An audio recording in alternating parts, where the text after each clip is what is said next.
Hi friends, today you watched a video about producers and consumers. Producers are people who make things and provide people with things. And consumers are people that buy things or consume the things that people produce. So on your form today for your work, I want you to put your first and last name.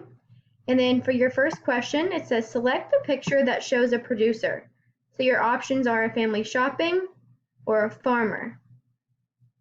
For your next question, it says select a picture that shows a producer. And remember, a producer is a person who makes things or provides things. So you have a woman shopping or a tailor. Tailors are people who make clothing. And then your last question says select a picture that shows a consumer. Consumers are people that buy things or consume the things that people produce. So there's a family shopping or a farmer. And then when you're done, you're just going to hit submit at the bottom.